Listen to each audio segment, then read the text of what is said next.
नमस्कार दोस्तों। कोई प्रधानमंत्री बनना चाहता है, कोई मुख्यमंत्री बनना चाहता है, कोई साजिशें करना चाहता है, कोई सत्ता को अपने हाथ में रखना चाहता है और कोई भी बात नहीं कर रहा है कि 10 साल में क्या हुआ। कोई बात नहीं कर रहा है कि जनता के लिए वास्तव में किया क्या है और कोई सिर्फ और सिर्फ चंद पूंजीपतियों के लिए काम करना चाहता है। जी हां, आज कमोबेश यही हालात है और जब ये हालात हो तभी राहुल गांधी कहते हैं कि हमें उस 90% के बारे में सोचना है जो सबसे उपेक्षित, सबसे पीछे और जो पंक्ति के यानी लाइन की आखिरी उसमें खड़ा है। जी हां, तो आज मैं यही बात करता हूं कि आपने सुना कल कि नितिन गडकरी ने कहा कि मुझे विपक्ष के एक बड़े नेता ने प्रधानमंत्री पद के लिए ऑफर की थी, लेकिन मैंने उनसे कहा मेरे लिए मेरा अपना संगठन, मेरा अपना और विचारधारा बड़ी महत्वपूर्ण है, मेरे लिए पद महत्वपूर्ण नहीं। आप याद करिए, ये वही नितिन गडकरी हैं जिन्होंने 1 साल पहले कहा था कि अब मैं चुनाव नहीं लड़ना चाहता हूं, अब मैं राजनीति से वो हो गया हूं, अब मैं कुछ और करना चाहता हूं और न जाने क्या क्या। और जब पहली लिस्ट में लोकसभा की कैंडिडेट्स की नितिन गडकरी का नाम नहीं था तो कैसी भगदड़ मच गई थी और क्या हालत थी। तब किस तरीके से आरएसएस ने क्या हस्तक्षेप किया, क्या नहीं किया, यह जानने वाले अंदर के जानते हैं।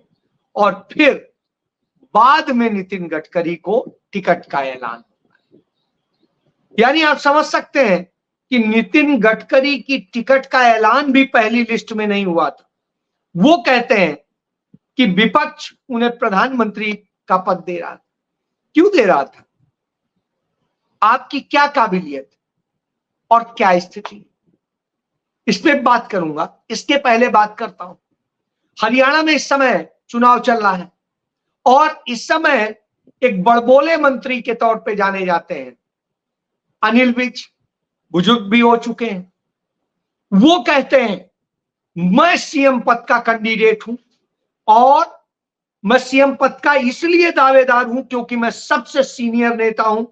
और उसके अलावा अमित शाह, नायब सैनी और सबको उन्होंने बताया कि ये सब सिर्फ दिखावी चेहरे हैं, मैं ही हूं जिसके बूते भाजपा।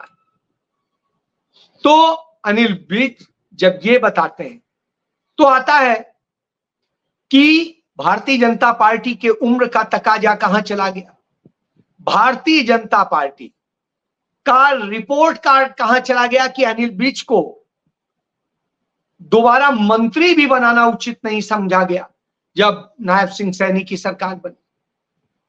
और अनिल विज ने आखिर ऐसा क्या किया है? 2 बार। तो पहले इन पे बात करते हैं फिर आते हैं। तो जब नितिन गडकरी यह कहते हैं कि वो इसके लिए दावेदार थे, वो अपनी सीनियरिटी का कई बार जिक्र कर ही चुके हैं, तो उनकी सीनियरिटी की यदि बात करें तो निश्चित रूप से वो सीनियर है। वो राष्ट्रीय अध्यक्ष थे पार्टी के जब नरेंद्र मोदी मंत्री थे, मुख्यमंत्री थे गुजरात के, और उस समय नरेंद्र मोदी उनके पास हाजिरी बजाते थे एज ए राष्ट्रीय अध्यक्ष के नाम। और वह वक्त था जब नितिन गडकरी हुक्म चला रहे थे, तमाम चीजें बदल रहे थे, अपने हिसाब से पार्टी को कारपोरेट का रूप दे रहे थे।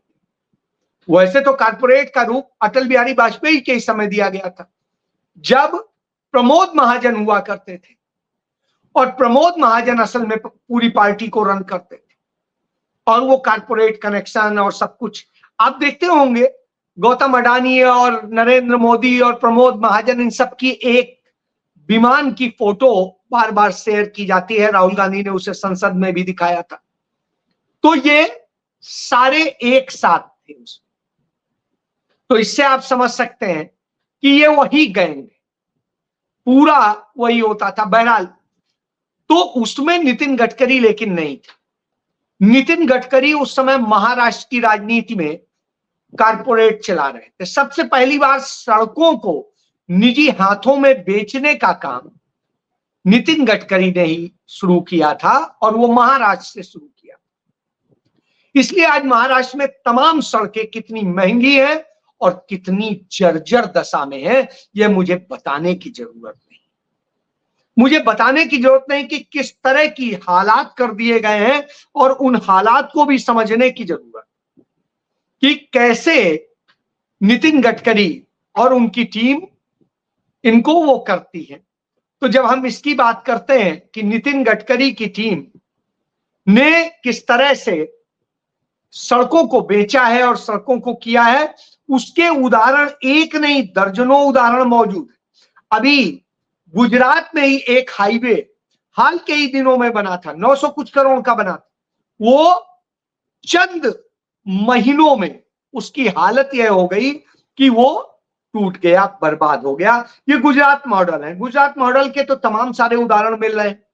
आपने अभी देखा अहमदाबाद के पास में वो सड़क जो बनी थी और कहा गया था कि वो पुल चलेगा 100 साल, 42 करोड़ का बना था। आज उसे तोड़ने के लिए 52 करोड़ लगेंगे क्योंकि वो जर्जर हो गया है, टूट गया है और कभी भी गिर सकता है। इसी तरह 960 करोड़ रुपए की जो मध्य प्रदेश में साउंड प्रूफ ब्रिज बनाया गया, साउंड प्रूफ 960 करोड़ का, और हालत ये है कि वो आज सिवनी में है, वो भी टूट गया। अब उसकी ये हालत। इसी तरीके से आपको याद होगा हाईवे घोटाले, भारतमाला प्रोजेक्ट के तहत तमाम घोटाले सामने आ रहे हैं। किस तरीके से करीब 850 सड़कों का कहीं का विस्तारीकरण होना था, कहीं का मरम्मत करके चलाना था, कहीं कुछ करना था, और इस नाम पे जो किया गया और गिनाया क्या जाता है कि कांग्रेस के शासनकाल में 12 से 14 किलोमीटर सड़क बनती थी प्रतिदिन, और भाजपा की सरकार में वो औसतन 30 किलोमीटर बन रही। लोग कहेंगे वाह बहुत शानदार काम हो रहा है, लेकिन जब आप उसकी पूरी वास्तविक गणना करेंगे तब यदि रोड बनती थी तो पूरी रोड को 1 ही किलोमीटर गिना जाता था, उसको लेन नहीं गिनी जाती। अब लेन गिनी जाती है कि यह 1 लेन है, वो 2 लेन है, वो 3 लेन है। तो 3 लेन है या 4 लेन है तो वो 4 लेन जितना बनेगी तो उसका 4 गुना समझ लीजिए कर दिया। यानी टेक्निकली किस तरह से खेल किया गया। तो जो 850 के करीब प्रोजेक्ट थे उनमें सिर्फ 300 पे काम हो पाया, और वो भी पूरा नहीं हो पाया। वो भी इतना सब स्टैंडर्ड हुआ है कि आप कहीं पर भी चले जाइए, किसी हाईवे पे चले जाइए, आपको रोड टूटी मिल जाएगी, भले ही आप कितना हैवी उस पे टोल देते हो। तो यह इस बात का संदेश है। तो यह खेल जो पूरा हुआ और इसमें घोटाला हुआ, इसका एक घोटाला बड़ा चर्चित है जिसे कैग ने जिस पर कमेंट भी किया कि द्वारिका एक्सप्रेसवे की जो 18 करोड़ रुपए की 1 किलोमीटर की सड़क बननी थी, वह सड़क 251 करोड़ की 1 किलोमीटर बनी। यानी कितना महंगा वो कर दिया। और इसके बाद में इस बजट में जो प्रोविजन किया गया है 1.68 ट्रिलियन बजट का ऐलान किया गया। ट्रिलियन, जिस ट्रिलियन की नरेंद्र मोदी बात करते हैं कि हम 5 ट्रिलियन की इकोनॉमी ले जाएंगे, तो सिर्फ इन्हीं को दे दिया गया। और उसके जरिए क्या होता है, आपने इलेक्टोरल बॉन्ड के सच को देखा कि कैसे कैसे उन प्रोजेक्ट जो दिए जाते हैं उनमें इलेक्टोरल बॉन्ड के जरिए पैसा वसूला जाता है। तो इस देश में यदि कहीं सबसे ज्यादा भ्रष्टाचार हुआ है, सबसे ज्यादा कोई फंसेगा नई सरकार आने के बाद में, तो उनमें रोड हाईवे जो है और शिपिंग मिनिस्ट्री वो सबसे बड़े है उसमें। क्यों, किस तरीके से जो है पोर्ट दिए गए हैं अदानी को, सारे पोर्ट अदानी को ही दे दिए गए। इसी तरीके से सड़कों के काम अंबानी कहीं कर रहे हैं, कहीं कोई और कर रहा है, और ये सबलेट करते हैं, करते खुद कुछ नहीं, करवाते उन्हीं ठेकेदारों से जो सस्ते में करने को तैयार, लेकिन ठेका ही नहीं मिलेगा। क्यों? शर्तें ऐसी लगा देती। मैं उदाहरण देता हूं, मेरे एक दोस्त है, वो सिक्योरिटी एजेंसी चलाते हैं, आर्मी के रिटायर्ड अफसर हैं, कर्नल थे, कर्नल जीपीएस में। तो उन्होंने कल एक चिट्ठी लिखी भगवान गणेश को और कहा, भगवान गणेश और माध्यम लिखा DY Chandrachud, chief justice of India. उन्होंने कहा कि चूंकि चीफ जस्टिस ऑफ इंडिया के यहां गणेश जी आए हुए हैं और प्रधानमंत्री खुद उनके यहां मत्था टेकने जा रहे हैं, तो हमारी भी गणेश जी सुनने से आए। तो उन चिट्ठी लिखी कि मेरी जो सिक्योरिटी एजेंसी है वो 1,500 पूर्व सैनिकों को नौकरी देती है, नरेंद्र मोदी तो नहीं दे पा रहे हैं, तो वो दे रहे थे। तो वो पूर्व सैनिकों को नौकरी दे रहे थे और सब कुछ सुरक्षित कर रहे थे, और सबसे बड़ा काम सरकार का ही कर रहे थे, ये कैश वैन चलाते थे, पूरे देश की बैंकों का पैसा कैसे सुरक्षित उन तक पहुंचे इसका काम करते थे। बहरहाल 2018 में, अप्रैल 2018 में आरबीआई रूल चेंज कर देता है और कह देता है कि जिसके पास 100 करोड़ रुपए का नेटवर्थ होगी उसी को हम ये काम अब देंगे। उनका 30 करोड़ का नेटवर्थ था, लेकिन एक और शर्त होती है कि 300 गाड़ियां होनी चाहिए, तो उनके पास 325 गाड़ियां थी। उन्होंने कोई झूठे आंकड़े नहीं बना रखे थे, तो साहब उनसे सारा काम छीन लिया। 1,500 पूर्व सैनिक आज भटक रहे हैं, उन्हें कहीं रोजगार नहीं मिल रहा और उनका खुद का अपना सारा काम पूरा बर्बाद है। और ये स्थिति, तो आप समझ सकते हैं कैसे इन्होंने बर्बादी काम किए हैं और बड़े बड़े लोगों को दे देते हैं। और उसी में एक शर्त रख दी कि यदि आप करना चाहते हैं, कम नेटवर्क के हैं, तो जो बड़ा वाला लेगा ठेका उसी के आप पीटी कॉन्ट्रैक्टर बन जाइए, यानी वो आपको सबलेट कर देगा, वो काम आप ही करेंगे लेकिन पैसा उसके पास है। तो अब आप यह समझिए कि इस तरह खेल है, ये वैसे ही खेल है जैसे नौकरियों में हो रहा है कि अब नौकरी पे सरकार संविदा पे आपको नहीं रखती, वो कंपनियों से आउटसोर्स करती है। आप कंपनी में कॉन्ट्रैक्ट पे आइए और कंपनी हमें सप्लाई करे, मैन पावर सप्लाई करे, यानी आप उसमें भी संविदा पर नहीं है। तो यह गलत फहमी मत डालिए कि आप संविदा पर हैं, कल के दिन आप परमानेंट हो सकते, नहीं हो सकते। तो यह भी एक कहानी। बहरहाल ये सारी चीज मैं इसलिए बता रहा हूं कि यही काम नितिन गडकरी ने किया और उसका नतीजा आपके सामने। प्रधानमंत्री बनने के लिए व्याकुल रहते हैं, तमाम तरह के वो करते हैं, तमाम मैनेज करते हैं, बहरहाल बात बन नहीं रही। तो अब उन्होंने कहा कि विपक्ष करना चाहता है, तो इसको लेके उद्धव ठाकरे की तरफ से उनकी जो प्रियंका चतुर्वेदी है, उन्होंने कहा कि अरे अपने मन की इच्छा सीधे बताइए, झूठ विपक्ष के मुंह में डाल के यह क्यों कह रहे हैं? विपक्ष ने तो किसी ने आपको नहीं कहा था। तो यह एक सत्य है। बहरहाल जब यह सत्य हो तो इसके आगे बढ़ते हैं। अनिल विज है, वो भी कहते हैं मैं आरएसएस का समर्पित हूं, बिल्कुल है। वो लगातार तमाम चीजों में विवाद में रहते हैं। अंबाला के कैंट में जहां के वो विधायक हैं, वहां का जो कैंटोनमेंट बोर्ड का अध्यक्ष हुआ करता था पांडे, उसकी मौत का वो कारण बने, क्योंकि किस तरीके से उन्होंने उसमें क्या क्या किया यह अंबाला में किसी से जाना जा सकता। इसके अलावा वो स्वास्थ्य मंत्री भी थे और हालत ये कर दी स्वास्थ्य की, स्वास्थ्य शिक्षा की कि आज वहां न सिर्फ शिक्षा बर्बाद हो गई, स्वास्थ्य शिक्षा, और अस्पताल भी बर्बाद हो गए। कहने को कि बड़ा अच्छा कराए, हालत यह है कि वो भी सब कॉन्ट्रैक्ट पे दे दिया। और ये कॉन्ट्रैक्ट कैसा है? वो ऐसे ही है कि कंपनी को दिया, कंपनी कॉन्ट्रैक्ट पे डॉक्टर भी रख रही है, कंपनी कंपाउंडर भी रख रही है, कंपनी कर रही है, कोई सरकार नहीं कर रही। तो इस तरह से किया। ये गृह मंत्री भी थे और पुलिस महकमे में किस तरीके से क्या हुआ और पुलिस महकमे ने किस तरीके से किसानों पे लाठी चलाई, सब कुछ हुआ, सारी चीजें वो भी सामने है, उस पर कोई वो नहीं है।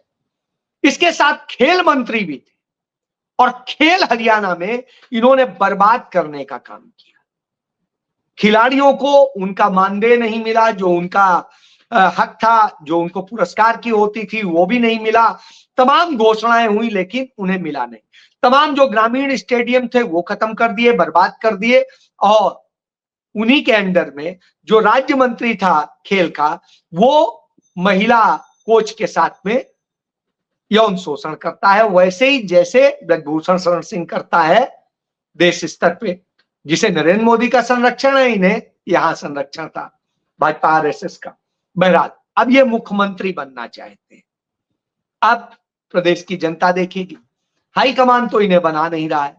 उसने पहले खट्टर को बनाया था और फिर इसके बाद नायब सैनी को बना दिया। अब वो अपना झुंझुना बजा रहे हैं और उनकी मेरिट सिर्फ यह है कि वो राहुल गांधी और गांधी परिवार, नेहरू को रोज गालियां देते हैं।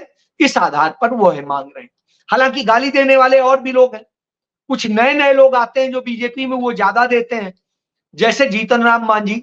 वो राहुल गांधी कहते हैं राहुल गांधी विभीषण क्या है, उन्हें पता नहीं, उन्हें तो अंग्रेजी आती नहीं है, तो शायद वो समझ नहीं पाते हैं कि राहुल गांधी ने क्या कहा था। तो यह दशा है। अब चलिए, अब उनके इन सब के जो बॉस हैं गैंग के, नरेंद्र मोदी, उनकी स्थिति क्या है? वो जम्मू कश्मीर जाते हैं तो कहते हैं 3 खानदानों ने सब पर ये कब्जा कर लिया है और ये कर लिया है, इनसे बचाना है। और ये 3 खानदान कौन है? एक नेशनल कॉन्फ्रेंस, वही नेशनल कॉन्फ्रेंस जिसके सहयोग से अटल बिहारी वाजपेयी की सरकार चलती रही बड़े समय। वो अटल बिहारी वाजपेयी सरकार में मंत्री रहे, कांग्रेस में भी मंत्री रहे, कांग्रेस से भी चली। और ये वही है जिनके साथ तमाम बातें हुई। भाजपा गलबहियां जानती थी कांग्रेस के खिलाफ, उनके जरिए मुहिम चलाती थी। जब पीडीपी मजबूत हुई, मुफ्ती मोहम्मद सईद वाली, वही मुफ्ती मोहम्मद सईद वाली जिन्हें गृह मंत्री बनाया गया था जब भाजपा के सहयोग से वीपी सिंह की सरकार बनी थी, और उन आतंकवादी छोड़े गए थे और कश्मीरी पंडितों पर अत्याचार कराया गया था। ये वही पीडीपी है। उस पीडीपी की महबूबा मुफ्ती है, और महबूबा मुफ्ती के साथ और सईद के साथ मिलकर के सरकार 3 साल भारतीय जनता पार्टी ने चलाई, जम्मू कश्मीर में चलाई। फिर उसके बाद उसे हटा के जिस तरीके से किया, राष्ट्रपति शासन लगा के और सब कुछ करके, तो वो भी किया। तो आतंकियों के छोड़ने में जो सहयोग मिलता है वो इन्हीं का मिलता है। तो इसके बाद उनको कहते हैं, और तीसरा वो कांग्रेस का परिवार करते हैं। हालांकि वहां पर कोई कांग्रेस का ऐसा परिवार तो नहीं है। कांग्रेस कांग्रेस है, और वो कांग्रेस है जिस कांग्रेस ने देश को आजाद कराया, देश को बनाया, देश को आज ये सारे संसाधन दिए जिन्हें बेच करके नरेंद्र मोदी अपने अदानी अंबानी जैसे तमाम पूंजीपतियों को रईस और रईस, बहुत रईस बनाते चले जा रहे हैं, और एशिया का सबसे रईस बना दिया। अब वो झारखंड जाते हैं आज, तो झारखंड में कहते हैं यहां पर 3 पार्टियों ने, वहां पार्टी हो जाती है कांग्रेस, तो वहां पर जेएमएम के लिए कहते हैं, झारखंड मुक्ति मोर्चा के लिए, जो शिबू सोरेन और हेमंत सोरेन और उनका वो है, तो उसको इस तरीके से लांछित करते हैं और उसमें कहते हैं कि उसको कांग्रेस का भूत घुस गया है, यानी जब इनके साथ आ जाए तब अच्छा है, नहीं तो वो है। फिर उसके बाद आरजेडी को कहते हैं, राष्ट्रीय जनता दल को, और उसके बाद फिर कांग्रेस को कहते हैं। तो चलिए, ये है। कल हरियाणा में, तो हरियाणा में ये बात नहीं कही। हरियाणा में 61 बार अपने भाषण में, 45 मिनट के भाषण में 61 बार कांग्रेस का नाम लिया, लेकिन यहां नहीं परिवार बना। और यहां पर एक परिवार की बात करते तो उन परिवारवाद जहां है, जहां पूरा परिवार ही लड़ रहा है, वो भारतीय जनता पार्टी की सबसे पुरानी 52 साल पुरानी सहयोगी इंडियन नेशनल लोकदल है। वो पूरा परिवार लड़ रहा है, सिर्फ परिवार ही। इसी तरह जेजेपी है, उसी परिवार के सहारे ये सरकार चलाते रहे, कभी इनेलो कभी जेजेपी, कभी इनेलो कभी जेजेपी, ये स्थिति है। तो वो भी वही सेम परिवार है। तो यहां परिवार की बात नहीं करते, क्यों? भविष्य में उनसे साथ लेने की गुंजाइश बनी। यहां सिर्फ कांग्रेस कांग्रेस कांग्रेस, 61 बार कांग्रेस करते हैं 45 मिनट के भाषण। अब आप समझ सकते हैं। तो यह स्थिति, तो साजिशें रचते हैं, कहीं कुछ बोलेंगे, कहीं कुछ बोलेंगे, कहीं कुछ बोलेंगे, वहां आतंकवादी का बोल के वहां करेंगे, यहाँ पे किसान और जवान का बोलेंगे और सबको बर्बाद ये किया। वहां आदिवासियों की बात करेंगे, आदिवासियों को भी बर्बाद, उनके हक भी छीनने का काम मोदी सरकार ने किया।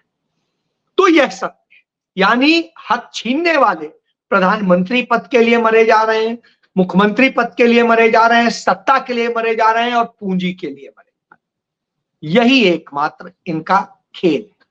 तो अब यह देश को समझना है कि क्या होने वाला है।